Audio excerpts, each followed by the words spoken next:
Марија Мачевска живее во селото Робово, има 23 години и е мајка на 2 деца. Сепак, како регистрирана земјоделка, таа нема право на платено породилно отсуство. Не знам зошто не ми дадоа. Само од државата таму колку и дава 5000. Тоа за прво дете, а за породилно не ме следуваше, од сам земјоделка. Марија е само една од повеќето илјади жени што се регистрирани како земјоделки.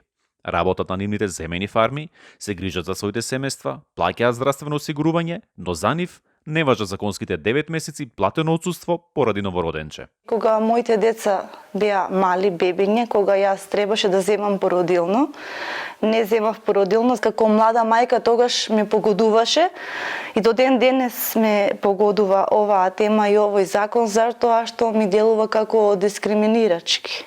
Од Федерацијата на фармерите укажуваат дека таа категорија жени се неоправдано изоставени од Законот за здравствено осигурување и дека проблемот опстојува со години. Реално ние постојано притискаме, но некоја кочница некаде се наоѓа, што никогаш во овој период тоа не се направила таа промена.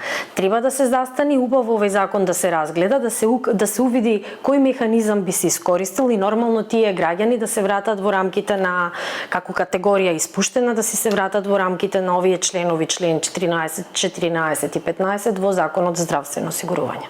Во немањето друго решение, жените од руралните средини го напуштаат работењето на фармите или со се нивните семејства целосно заминуваат од селата. За таа жена колку е проблематично. Во тие месеци, значи, она ќе мора да работи, а вака ако се даде породилно отсуство, значи ќе биде ослободена барем од тие земјоделски активности, ќе биде посветена само дома.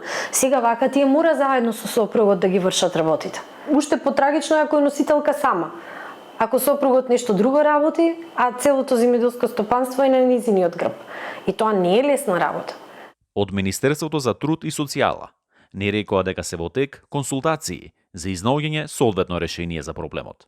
Сепак, додека надлежните го изненат соодветното решение, жените земјоделки порачуваат.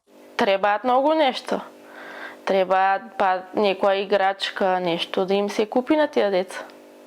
Жената земјоделка може да биде и мајка, и домаќинка, и работничка.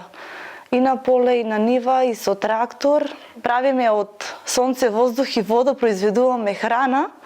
Значи, така сме способни да си ги чуваме нашите деца, ама законот што немаме право на породилно отсуство, тоа не погодува и делува дискриминирачки. Дефинитивно. За Гласот на Америка, Тоше Огњанов.